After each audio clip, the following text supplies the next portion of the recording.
Michele Knight. This is the astrological update for Taurus for the week starting the 1st of October. Now, this week is the hardest week I've ever had to do astrologically. It is full on. This is the turning point, the key to the mystery of 2012 and the key to our soul and our development. What goes on this week brings us opportunity. It may bring us challenge. It confronts us with deeper aspects of ourselves and what we have to learn and what we have to do. Now, it starts off with a mystic rectangle on the 2nd. And for you, it's all about how you feel about being on your own and your individual relationship with yourself. And also with your friendships. You have many people in your life that you have like a past life connection with, that you feel that you've known forever. And possibly being a Taurus, a lot of your friends you have known forever.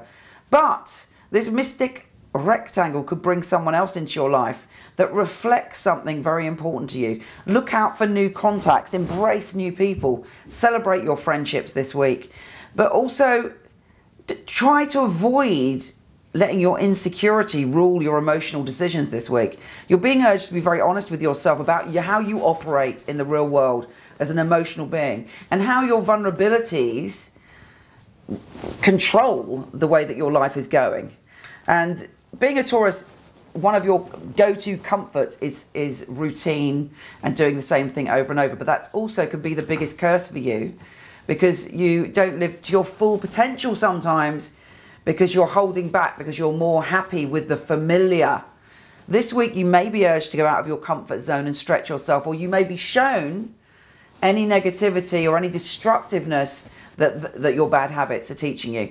Now, this may sound, oh, hang on a minute, don't like the sound of that. However, it's liberating you to awaken to the fact that you can do anything. And in fact, new people that you meet and new things that you try will soon become as routine as anything you're doing now.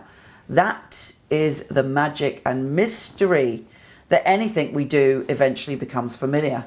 No one and no thing is more familiar than anything else. It's only that you've done it more often. The most powerful thing you can do this week is break a habit and break a routine. And I would suggest that you do something that heals a part of yourself that you feel needs healing, because this universal energy is very intense and it will really propel you forward in a positive way if you make that commitment to yourself.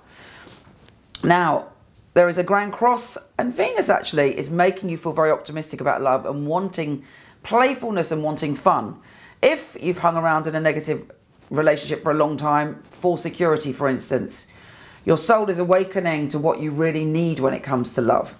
Or, you can take that energy and maybe pump some more fun into your relationship and allow yourself to express that side. But there is going to come some very honest looking at relationships. And if you're single, you want to really shine and leap about and be very open to meeting people and be your usual funny, witty, warm self, but able to do that with new people, which is great.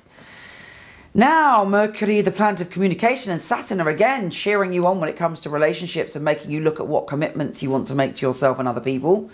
Then there's a double T-square, and again, it's all about Venus and Mars and your confusion about security, relationships, friendships. Are there some friendships that maybe you have a slight flirtation or an attraction to a friend? All of this should be coming to the surface this week. Then on the 7th, if that wasn't enough, it all kicks off even more when Mars is making you feel very sensual, very attracted to taboo things or people, very aware of your sensuality, but also could make you a little bit jealous. It's best to move in the positive circles of that energy and open up to the mysterious rather than the taboo, possibly. Then also on the 7th, there is I told you it's complicated. There is a grand water trine, and Saturn and Mercury are all talking about your relationships, but there could be, again, some confusion around a friend or the way that you communicate. Maybe a friend's fallen in love with you and it's because you haven't had very solid boundaries. All will be revealed about the karmic connection connected to that. And then also on the 7th, there's a cardinal grand cross. And you might feel torn between isolating yourself or going on a wild adventure. Or someone may encourage you to go on a wild adventure, and it's up to you to challenge your beliefs to be able to accept that or not. And then we have a kite. A kite on the 7th, where Saturn is conjunct Mercury in the 7th, trine Neptune conjunct Chiron in the 11th, opposite Venus in the 5th, and trining Moon in the 3rd. Trining Saturn and Mercury conjunct in the 7th, sextile Venus in the 5th, sextile Moon in the 5th. 3rd. Anyway, what that means is you can fly high, baby, with all of these emotions, and you can find a way to surf in the sky your love and your friendships and your way of being. And the answer is to be true to yourself about what's going on. True to yourself about the things that are holding you back, and allowing yourself to take that risk, a bit like the Fool in the Tarot, to take a leap of faith this week. Let me know what happens. Take care, and I'll speak to you soon.